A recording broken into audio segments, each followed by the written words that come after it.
सबको सादर नमस्ते। नमस्ते आचार्य जी। प्रणाम। नमस्ते आचार्य जी। मंत्र पाठ। ओम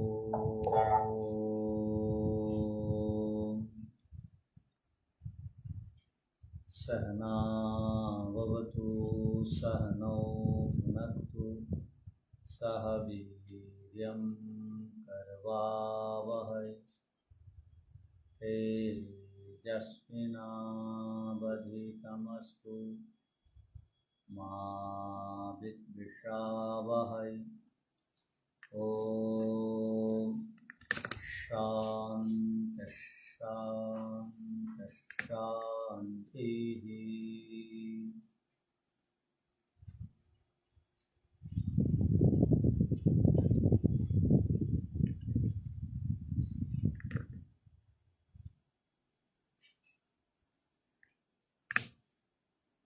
पंचम अध्याय सांख्य दर्शन में 56वें सूत्र तक को हमने देखा था। हमारा अंतिम जो पठित विषय था सद सत ख्याति बाधा बाधा, अर्थात हम लोगों ने कल देखा था यह जो जगत को हम देख रहे हैं या आज जो हम वेद को देख रहे हैं या जगत में जितने भी दृश्यमान पदार्थों को देख रहे हैं, ये सब के सब पदार्थ कभी सत्तात्मक रूप में दिखाई देते हैं, कभी असत्तात्मक रूप में कारण में रहते हैं जो अनुद्भूत रहते हैं। अर्थात ये जगत और वेद और दृश्यमान पदार्थ कभी दिखाई देते हैं, कभी नहीं दिखाई देते। अर्थात कभी कार्य के रूप में रहता है, कभी कारण के रूप में रहता है। ये संसार, ये वेद, ये दृश्यमान पदार्थ।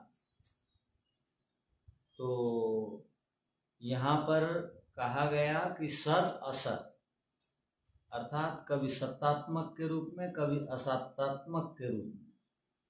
ऐसा क्यों कहा गया? तो सूत्र में हेतु दिया गया था बाध अबाधा।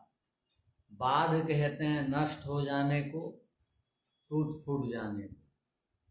अर्थात सत्तात्मक जो पदार्थ है वह टूट भी जाता है, नष्ट भी होता है।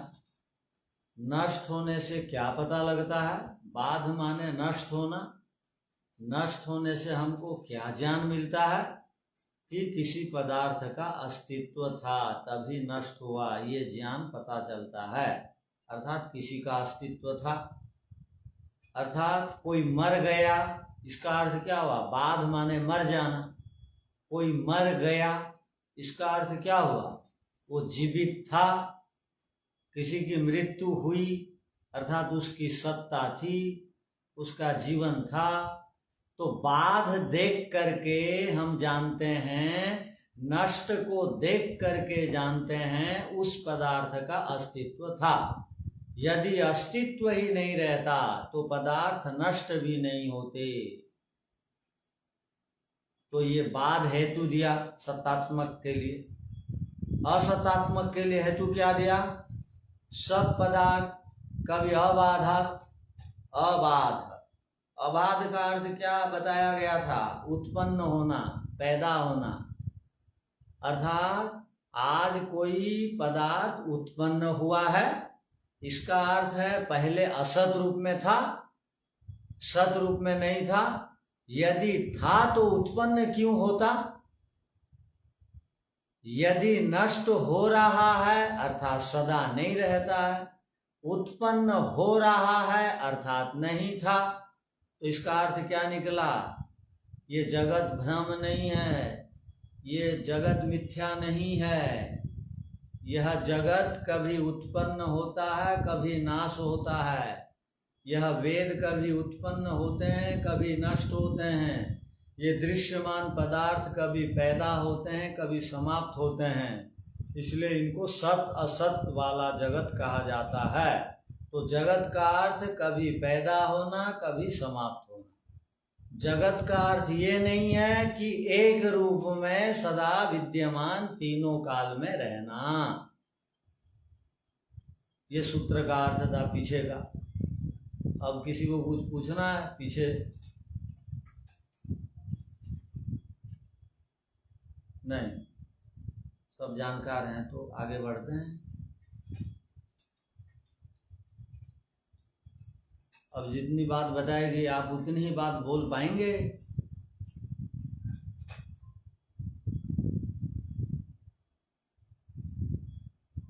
अच्छा, नहीं भी बोल पाएंगे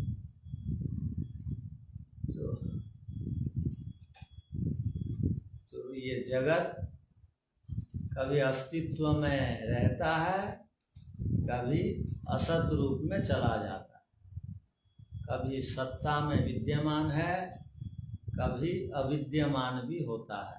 आज जिस प्रकार जगत की सत्ता है वही सत्ता नियमित वैसी ही नहीं बनती है, समाप्त भी होता है। और कोई समाप्त होता है तो वो पहले था, ये बताता है। कोई पैदा होता है, आबाद माने पैदा होता है, तो ये बताता है कि पहले वो नहीं था। कोई बाद होता है तो पहले था, आबाद होता है तो पहले नहीं था। इतनी तो बात है, इतनी बात को आप वो कर रहे हैं। चलो आगे। दादा नमस्ते आचार्य जी। एक थोड़ा सा हमको चतुर्थ अध्याय का हम लोगों को पूछना था कि 19वें मंत्र में प्रणति संचयो सपनानि सपनानि कब है नीचे तक समझ इसमें कुछ है जैसे कि आपकी समझ में। ठीक है, चतुर्थ अध्याय को देख लेंगे। अभी अभी से संबंधित कुछ पूछना है?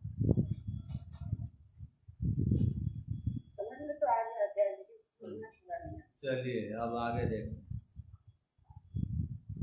तो आप जो जिस सूत्र को पूछ रहे हैं वो सूत्र का अभिप्राय है निरंतर सत्कार सतु दीर्घकाल निरंतरीय सत्कार आसेवित दृढ़ भूमि।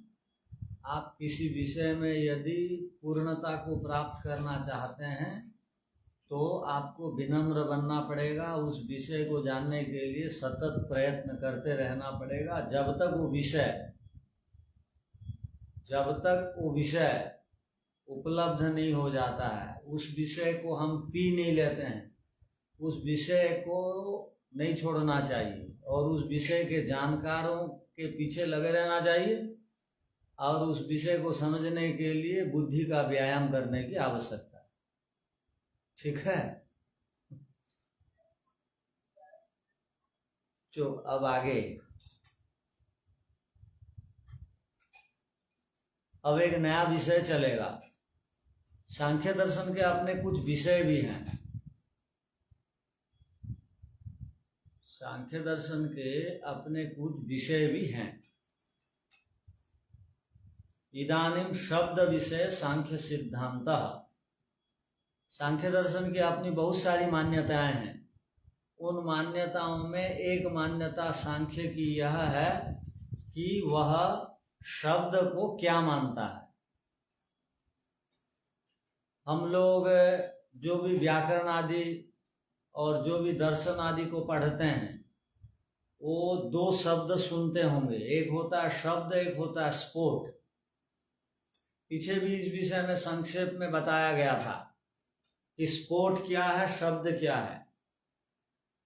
किंतु सांख्य दर्शनकार, न्याय दर्शनकार ये स्फोट को शब्द नहीं मानते हैं। ध्यान रखिए, ये दर्शनकार विशेषकर स्फोट को शब्द नहीं मानते हैं। तो इन लोग शब्द किसको बोलते हैं? आप लोग जिस दर्शन को पढ़ रहे हैं वो दर्शन है सांख्य दर्शन। सांख्य दर्शन शब्द किसको मानता है? सांख्य दर्शन शब्द मानता है मुंह से बोले और आपने उसको कान से सुना, जो ध्वनि निकली वो आपका शब्द है, ये मानता है। तो शब्द की परिभाषा हो गई, जिसको मुंह से बोलने के उपरांत कर्ण उसको तत्काल ग्रहण कर लेता और सुन करके एक ज्ञान उत्पन्न होता। जैसे हमने आत्मा कहा तो आत्मा का ज्ञान हो गया, ध्वनि निकली आत्मा की, उससे एक प्रतीति हुई, आत्मा का ज्ञान हुआ। जो प्रतीति हुई, जो शब्द सुनाई दिया, जो वर्णों से शब्द बना, जिसका मुंह से उच्चारण हुआ और कान से जो सुनाई दिया, उसको सांख्य दर्शनकार शब्द बोलते हैं। स्फोट को शब्द नहीं बोलते हैं सांख्य दर्शन का, स्फोट को शब्द नहीं बोलते हैं। तो स्फोट किसको बोलते हैं? हमने कोई एक शब्द का उच्चारण किया, वो शब्द उच्चारण हुए, जैसे आत्मा हमने कहा, आ त म आ, आत्मा, ये इतने वर्ण हैं, इससे आत्मा बना। तो एक एक वर्ण उच्चारण करते एक साथ तो कोई शब्द उच्चारण नहीं होता है। आत्मा हमने कहा तो एक साथ उच्चारण हुआ कि पहले आ हुआ, उसके बाद आधा त, उसके बाद म, उसके बाद आ। आप क्या समझते हैं, एक साथ शब्दों का आप उच्चारण करते हैं या बारी बारी से करते हैं? बारी बारी से करते हैं, क्रमशः करते हैं, एक साथ नहीं करते हैं। तो वो पूरा उच्चारण हो जाने के बाद वो कान में जब वो पूरा शब्द ध्वनि के रूप में सारे वर्ण मिल करके जाते हैं, तो वहां एक निश्चय कर देते हैं कि अब केवल आत्मा के विषय में कहा गया है, प्रकृति के विषय में नहीं कहा गया। अब शरीर के विषय में नहीं कह रहा है शब्द, आत्मा के विषय में कह रहा। तो सांख्य दर्शनकार ये मानता है, क्या मानता है, कि जो वर्ण उच्चारण होते हैं उन वर्णों के माध्यम से जो एक शब्द बनता है, वो शब्द जो कान में जाकर के गूंजता है, उसी को वो शब्द कहते हैं। यदि अब गूंजने के बाद एक प्रतीति होती है ध्वनि और एक ज्ञान होता है, उसी को शब्द कहते हैं सांख्य का। और व्याकरण में वो शब्द को नित्य माना जाता है, और वो शब्द जो है निकला, आत्मा शब्द निकला और निकल करके कान से वो सुनाई दिया, कान में जाकर के, और मस्तिष्क में एक ज्ञान बन गया, एक वृत्ति बन गई, एक संस्कार बन गया। वो जो संस्कार बना ज्ञान का, आत्मा का अर्थ एक चेतन पदार्थ जो शरीर से रहित है, ये जो एक ज्ञान बना वो मस्तिष्क में जाकर के वो ज्ञान रह गया, इसलिए भी वो नित्य मानते हैं। और वो जो शब्द से जो ज्ञान बना, उस ज्ञान को वो बोलते हैं स्फोट। किंतु वो जो ज्ञान है वो कान से नहीं सुनाई देता है, वो अनुभूति के रूप में, ज्ञान के रूप में, वृत्ति के रूप में, संस्कार के रूप में वो रह गया, वो स्फोट है। तो दर्शनकार कहते हैं हम स्फोट को शब्द नहीं बोलते हैं, हमारा शब्द का अर्थ है जो ध्वन्यात्मक है, हमारा शब्द का अर्थ है जो वाणी से उच्चारण हो और कान से सुनाई दे, हम उसको शब्द कहते हैं। ये दर्शनकार का मत है। कभी भी स्फोट को शब्द मत कह देना, ये दर्शनकार का मत है। क्यों? वो हेतु देते हैं, आप ऐसा क्यों कह रहे हो कि वस्तु के अस्तित्व और नास्तित्व की सिद्धि के लिए और प्रतीति अप्रतीति दो बातें आती हैं। सूत्र में देखिए क्या कहा गया, प्रतीति अप्रतीतिभ्याम न स्फोटात्मकः शब्दः। तो सूत्र का अर्थ हो गया कि प्रतीति अप्रतीति होने से स्फोटात्मक शब्द नहीं है। सूत्र का एक छोटा सा अर्थ हो गया, क्या? प्रतीति और अप्रतीति होने से स्फोटात्मक शब्द नहीं है, इतना सा अर्थ है। तो प्रतीति का अर्थ क्या है? हम शब्द बोलते हैं, कान से सुनाई देता है, उसकी प्रतीति होती है, इसलिए हम उसको शब्द बोलते हैं। और जो मस्तिष्क में ज्ञान के रूप में रहता है, उसकी प्रतीति नहीं होती है कान से, इसलिए हम उसको शब्द नहीं बोलते हैं। क्या बात समझ में आई? जो ज्ञान के रूप में शब्द मस्तिष्क में ठहरा, जो अब शब्द नहीं है, वो संस्कार के रूप में मस्तक में है, वो कान से सुनाई नहीं देता है, इसलिए वो शब्द की कोटि में नहीं आता है। वो स्फोट की कोटि में आए, हम उसका निषेध नहीं कर रहे हैं, किंतु कभी भी स्फोट को शब्द में ही नहीं कहना, क्योंकि उसकी प्रतीति नहीं होती है। अब आंख से रूप की प्रतीति होती है, कान से शब्द की प्रतीति होती है, त्वचा से स्पर्श की प्रतीति होती है। उन इंद्रियों से उन इंद्रियों के विषयों का ज्ञान होता है, इसलिए हम उसको प्रतीति होने से हम उसको बोलते हैं ये उससे संबंधित ज्ञान है या शब्द है। किंतु मस्तिष्क में जो हो गया ज्ञान या संस्कार या वृत्ति या अनुभूति, वो स्फोट के रूप में रहता होगा, किंतु स्फोट को आप अप्रतीति होने से, अनुभूति न होने से, कान के द्वारा मस्तिष्क में स्थित वृत्ति की अनुभूति नहीं होगी या होगी? नहीं होगी। या नहीं समझ रहे हैं? क्योंकि वो तो मस्तिष्क में बैठ गया। पूरी बात क्या हुई? ये स्पॉट क्या ये है? हाँ, स्फोट माने मस्तिष्क में जो शब्द का ज्ञान ठहरता है,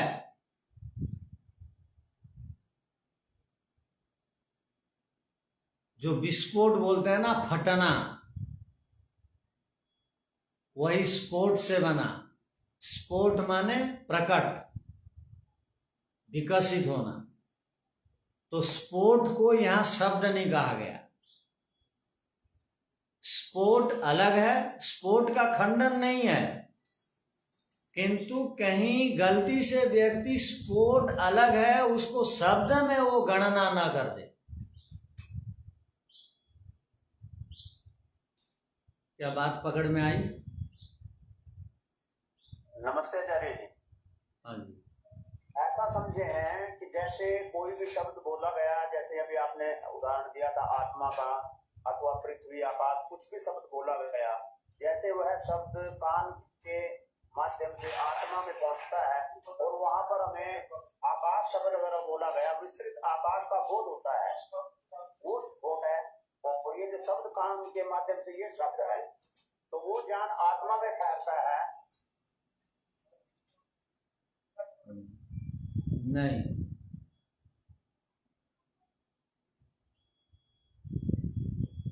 बस आपको शब्द नहीं कहते।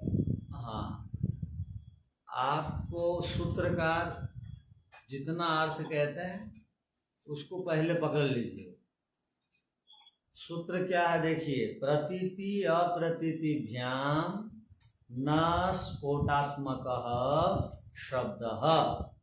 प्रतीति और अप्रतीति, प्रतीति और अप्रतीतिभ्याम होने से, प्रतीति अप्रतीति होने से स्फोटात्मक शब्द नहीं है, क्योंकि स्फोट जो है वो प्रतीति नहीं होती है कान से, अप्रतीति ही वो स्फोट होता है।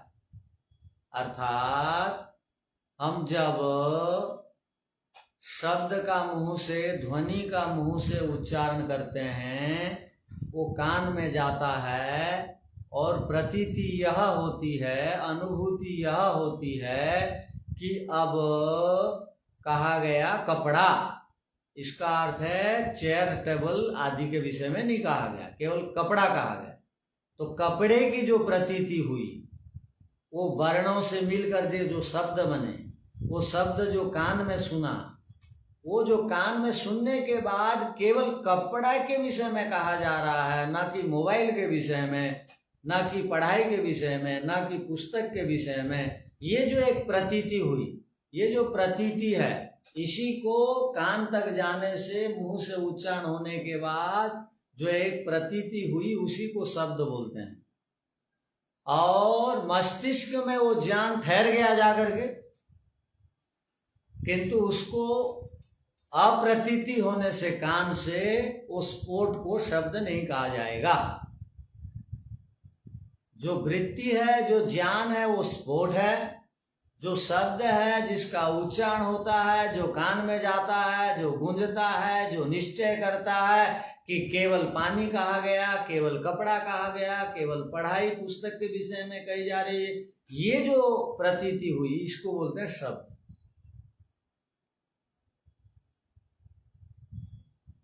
मुख से जो शब्द बोले गए तो उसको प्रतीति कहते हैं, शब्द कहते हैं। और जो मस्तिष्क में चला गया, ध्यान बैठ गया, उसको स्फोट कहते हैं। ठीक है, आचार्य जी समझ में नहीं आता है, ये जो मुख से जो बोलते हैं वो भी तो मस्तिष्क में जाता ही है,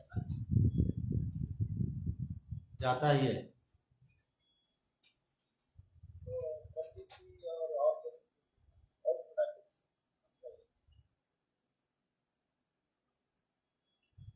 अब मैं आपको बोल रहा हूँ संतोष जी, वो संतोष शब्द अब सुनाई दिया कान में, तो उसी को शब्द बोलते हैं। संतोष जी बोला गया, अब वो संतोष जी बोलते ही वो सुनना मानी आई, संतोष ग्रहण हुआ, तो वो जो कान से प्रतीति हुई संतोष की, वो प्रतीति शब्द की हुई। और जो संतोष का ज्ञान वृत्ति के रूप में मस्तिष्क में ठहर गया, वो कान से वो ज्ञान प्रतीति नहीं होती, या प्रतीति होगी? देखिए पहले तो प्रतीति होएगी ना, फिर उसके बाद ही तो ज्ञान होएगा। वही तो मैं सोचा है, वही मैं समझा था, प्रतीति होने के बाद ही ज्ञान होगा। क्या प्रतीति माने क्या? अनुभव। अब एक शब्द बोला गया, अब बोला गया पानी, पानी बोलते ही निश्चय हो गया कि पानी के विषय में कहा जा रहा है। तो ये निश्चय जो होता है मस्तिष्क में कब? जब वो कान में जा करके गूंजता है। कोई कुछ भी बोलता है, यदि कान को हम उस शब्द के ओर नहीं लगाए हैं तो प्रतीति नहीं होगी। तो वो जो शब्द गया पानी, वो कान में जाकर के पहुंचा, वो कान में पहुंच करके अब पानी के विषय में कहा गया बोल के एक प्रतीति हुई। वो जो ज्ञान ठहरा जाकर के, वो ठीक है, वो मस्तिष्क में ठहरता है, वो ठहर जाता है तो उसको स्फोट कहते हैं। और जो कान से जाकर के वो वर्णों का समुच्चय जो शब्द गूंजता है, उसको बोलते हैं शब्द। वो शब्द कान से ही प्रतीति शब्द की होगी, अर्थात शब्द का विषय है, कान का विषय है शब्द, मस्तिष्क में स्थित ज्ञान का विषय कर्ण नहीं है, या है? कर्ण के द्वारा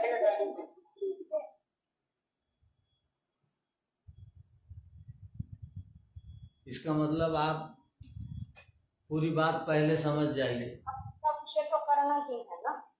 अब मुझे ये बताओ, सभी इंद्रियों का अपना एक एक विषय है कि दो दो विषय हैं?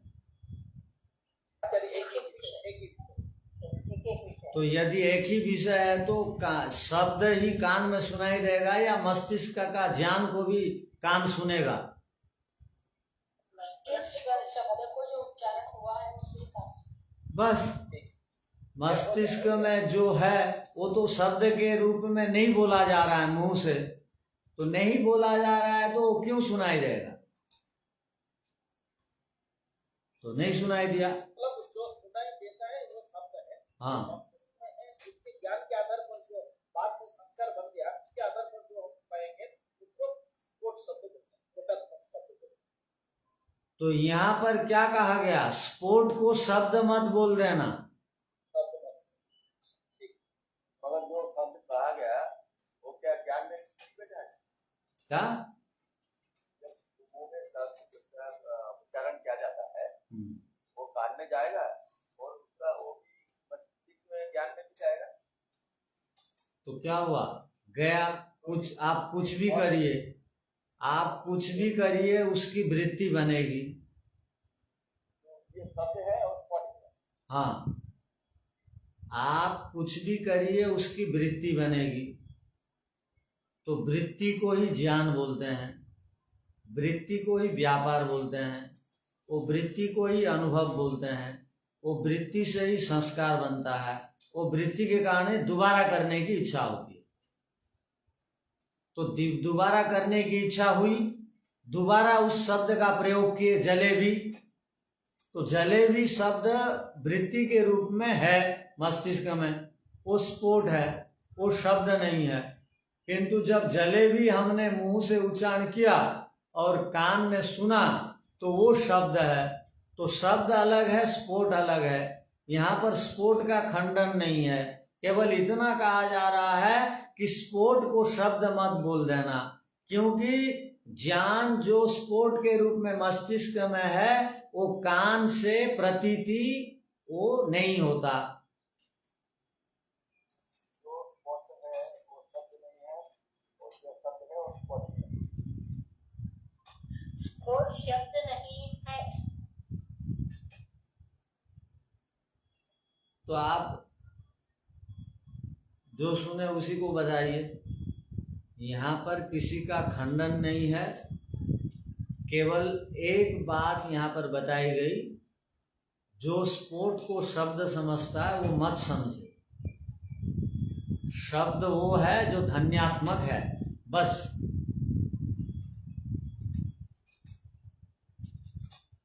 ठीक है, ठीक है। स्फोट तो कान से सुना नहीं जाएगा, स्फोट तो हमें वो ज्ञान के रूप में रहेगा, कान से नहीं सुना जाएगा।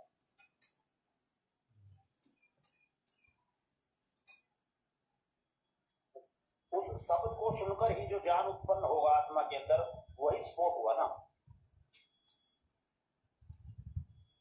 आत्मा के अंदर कुछ नहीं रहता है, आप क्यों बोल रहे हैं आत्मा के अंदर रहता है? मस्तिष्क में जो ज्ञान उत्पन्न होगा उस शब्द को सुनने के पश्चात, जैसे आकाश शब्द सुना और आत्मा में जाकर के विशाल जो आकाश दिखाई देता है, उसका जो बोध हुआ वो स्फोट हुआ। ठीक है, स्फोट हो गया। अब हम लोग क्या पढ़ रहे हैं, स्फोट पढ़ रहे हैं या शब्द पढ़ रहे हैं? हम शब्द पढ़ रहे हैं, उसको शब्द नहीं कहना है, स्फोट को बस। शब्द नहीं समझना है। ठीक है, स्फोट को शब्द नहीं समझना। अब पक्ष विपक्ष होकर के इस विषय को बताया जाता है। इदानीं शब्द विषय सांख्य सिद्धांतः पक्ष विपक्षाभ्याम प्रदर्श्यते। अब सांख्य दर्शन में शब्द के विषय में सांख्य सिद्धांतकार पक्ष विपक्ष होकर के प्रदर्शन करते हैं, बताते हैं। अब देखिए, स्फोटात्मक शब्द न वाचा खलु उच्चार्यमाण, वाणी से उच्चारण किया जाता हुआ, श्रोत्राभ्याम श्रूयमाण, कान से सुना जाता हुआ, शब्दो धन्यात्मक, वो जो शब्द है वो धन्यात्मक है। शब्द को ही धन्यात्मक कहते हैं, वो धन्यात्मक हो गया। पुनः उच्चारण अनंतरम अर्थस्य स्फुटीकरण हेतुत्वात् धन्यात्मकात् भिन्नः स्फोटात्मकः कल्प्यते। अब उच्चारण के अनंतर कोई भी शब्द में जितने भी अक्षर थे उच्चारण होते ही समाप्त हो जाते हैं, इसलिए शब्द को अनित्य कहा जाता है। यहाँ भी अनित्य कहा जाता है और बाकी दर्शनों में भी अनित्य कहा जाएगा, न्याय दर्शन में भी अनित्य कहा जाता है शब्द को। वो वैदिक शब्द जो नित्य हैं वो किस लिए हैं वो बता दिया गया पीछे हमारे पाठ में। तो यहाँ क्या कहा गया? पुनः, दोबारा, उच्चारणानंतरम, उच्चारण के बाद, अर्थस्पष्टीकरण, अर्थ जो स्पष्ट होता है, स्फुटीकरण का अर्थ, हेतुत्वाद, इस हेतु से, धन्यात्मका भिन्न, धनी अर्थात शब्द से भिन्न, धन्यात्मक से भिन्न जो स्फोटात्मक की एक कल्पना की जाती है व्याकरण आदि में, ये कह रहे हैं भाष्यकार। जो स्फोट की कल्पना की जाती है वो ध्वनि से एक अलग पदार्थ है, अलग अलग प्रकार का एक विचार है, ऐसी कल्पना उन्होंने की। अत्र सांख्य सिद्धांते स न स्वीक्रियते, सांख्य सिद्धांत में उस स्फोट को नहीं स्वीकार किया जाता है। अतएव उच्यते, इसलिए यहाँ कहा गया स्फोटात्मक शब्दो नास्ति, इसलिए स्फोटात्मक जो है वो शब्द नहीं है कहा गया यहाँ। कुतः, क्यों ऐसा आप क्यों कह रहे हैं? हेतु दे रहे हैं। यहाँ तक प्रतिज्ञा वाक्य था, ध्यान रखिए। अब हेतु दे रहे हैं, क्या, क्यों आप स्फोट को शब्द क्यों नहीं मानते हैं? तो हेतु दे, उच्यते प्रतीति अप्रतीतिभ्यां वस्तुनो अस्तित्व नास्तित्व साधने प्रतीति अप्रतीति भवत, वस्तु है या नहीं है इसकी प्रतीति अप्रतीति होती है, नहीं है तो अप्रतीति होगी, है तो प्रतीति होगी। प्रतीति माने ज्ञान, अप्रतीति माने अज्ञान, ज्ञान का अभाव। वस्तु है, वस्तु की सत्ता है तो उसकी प्रतीति होती है, वस्तु की सत्ता नहीं है तो उसकी प्रतीति नहीं होती है। यह प्रतीयते सो अस्ति, यह च न प्रतीयते स नास्ति, जिसकी प्रतीति होगी वो है, जिसकी प्रतीति नहीं होगी वह नहीं है। धन्यात्मक से शब्द से तो प्रतीति रस्ति, ध्वन्यात्मक शब्द की तो प्रतीति होती है। तद अनंतरम स्फोटात्मको यह कल्प्यते तस्य अप्रतीतिरस्ति, और जो स्फोट के रूप में ठहर जाता है उसकी तो प्रतीति कान से नहीं होती है। तस्मा स्फोटात्मक शब्दो न स्वीक्रियते, इसलिए शब्द को स्फोटात्मक के रूप में नहीं स्वीकार किया जाता है। कहाँ पर? तो कहा सांख्य सिद्धांत के, सांख्य के सिद्धांत में, दर्शन में।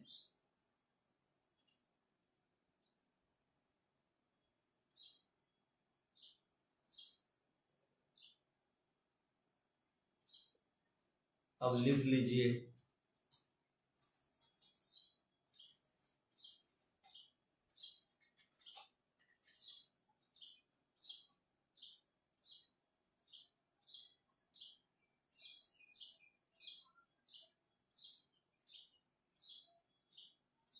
अब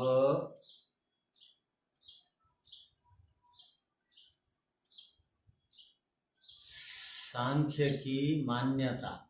अब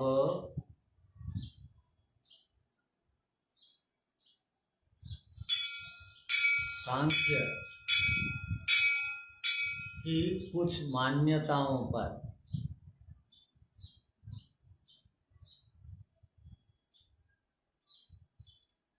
पक्ष और विपक्ष के साथ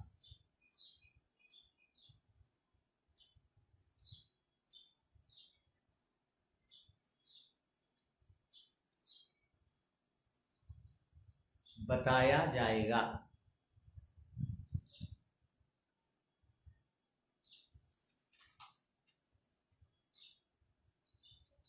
अर्थात शब्द के विषय में सांख्य की क्या मान्यता है,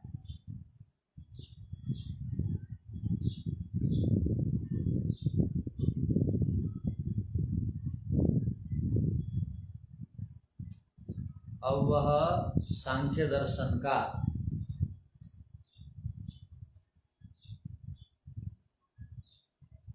उस शब्द की मान्यता के विषय में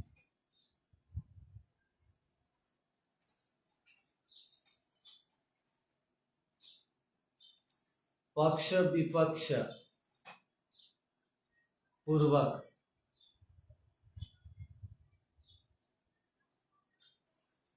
विचार करेंगे।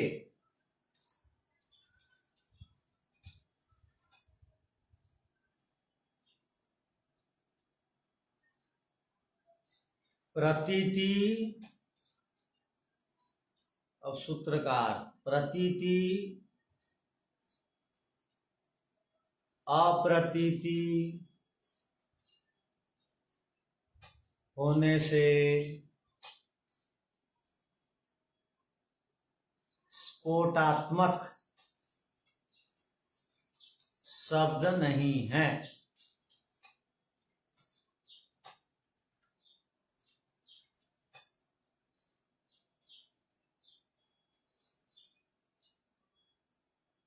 शब्द तो उसका नाम है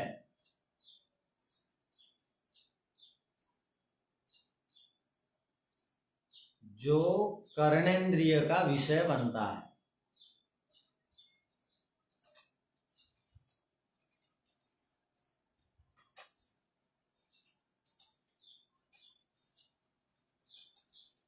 अर्थात शब्द वह है जो कान से सुनाई देता है।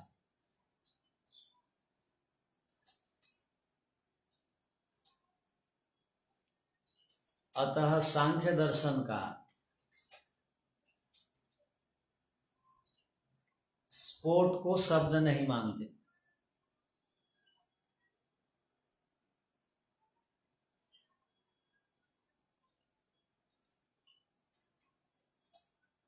स्फोट का अर्थ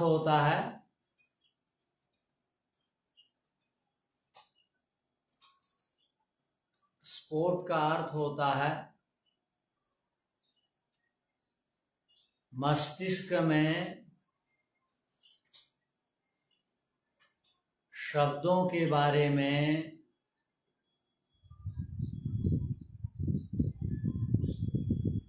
जो ज्ञान रूपी संस्कार है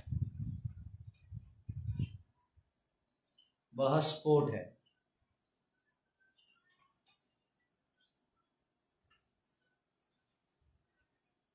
अर्थात शब्द कहने पर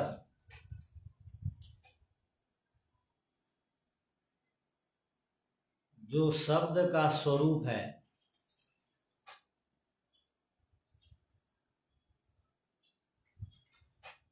जिसको हम ज्ञान या वृत्ति या संस्कार कहते हैं, वह मस्तिष्क में होता है।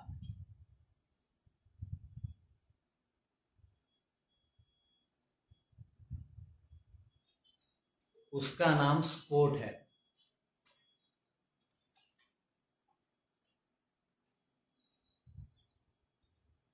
ध्वनि के बोलते ही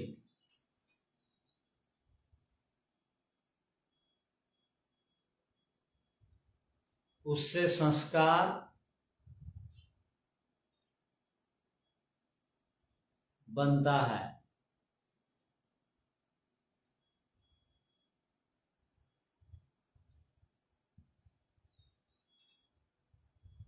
उस संस्कार से जुड़कर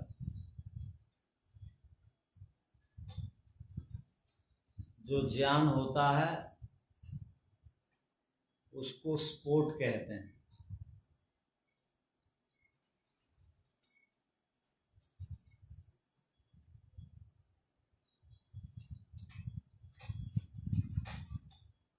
सांख्य दर्शनकार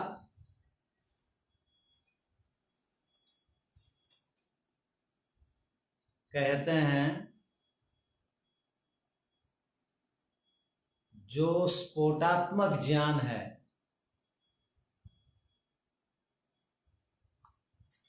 वह शब्द नहीं है।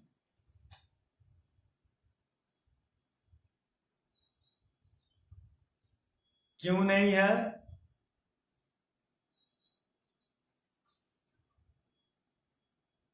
क्यों नहीं है? तो हेतु देते हैं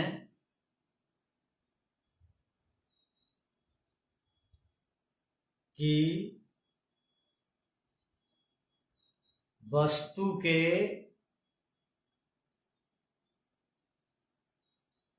अस्तित्व और नास्तित्व की सिद्धि के लिए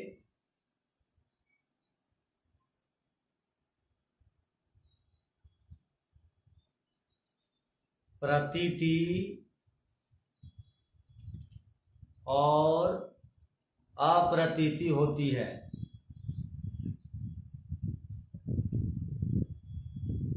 जिसकी प्रतीति होती है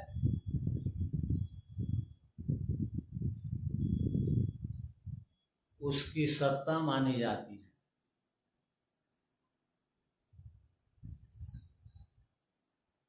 वह है स्वीकार किया जाता है।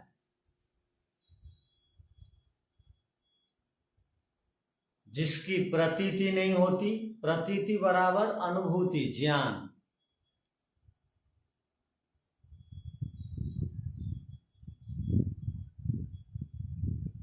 जिसकी प्रतीति नहीं होती है वह नहीं है, उसकी सत्ता अविद्यमान है, ऐसा स्वीकार किया जाता है।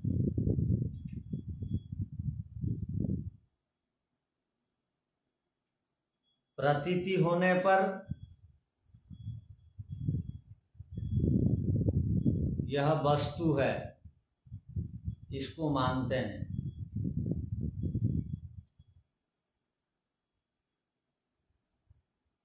प्रतीति नहीं होने पर यह ज्ञान या वस्तु नहीं है, ऐसा स्वीकार करते हैं।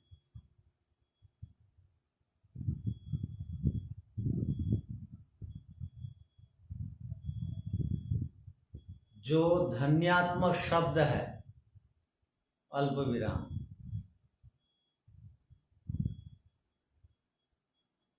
जिसको हम ध्वनि के रूप में बोलते हैं,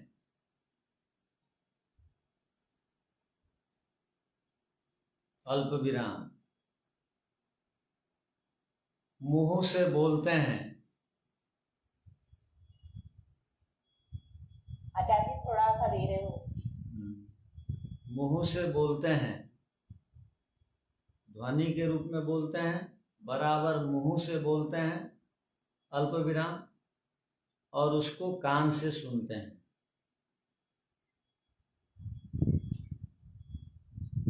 ऐसे में शब्द की प्रतीति होती है।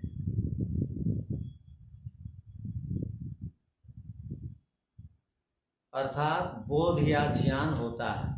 प्रतीति माने बोध या ज्ञान होता है।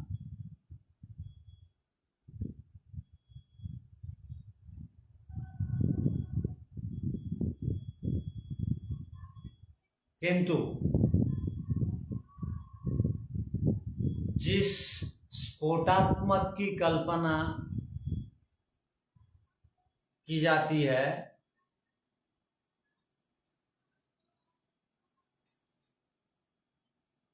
उसकी प्रतीति नहीं होती है।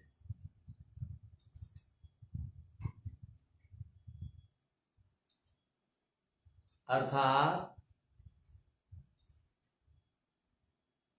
स्फोट शब्द है, ऐसा ज्ञान नहीं होता है।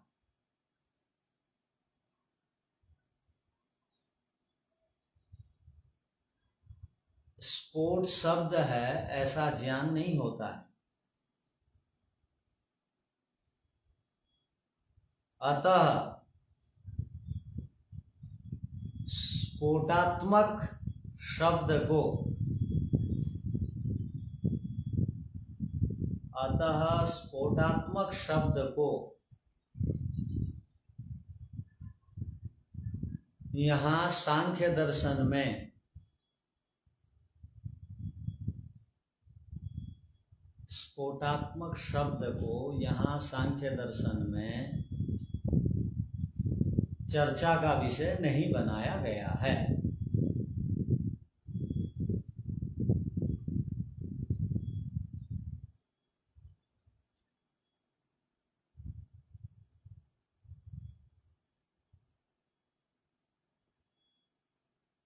सांख्यकार स्पोर्ट का निषेध नहीं कर रहे हैं,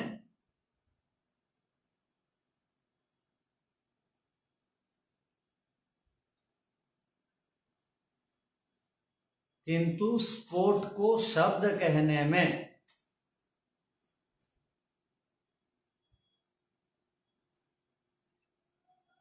सांख्य दर्शन को आपत्ति है।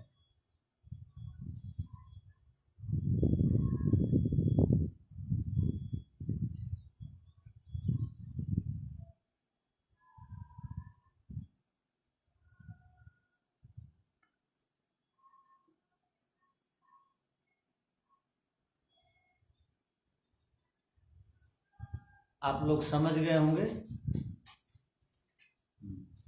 जी आचार्य जी। ठीक है, इसको पढ़ लीजिए। आचार्य जी पूरा पढ़ के आपको बताएं। ओम शांति शांति शांति। सब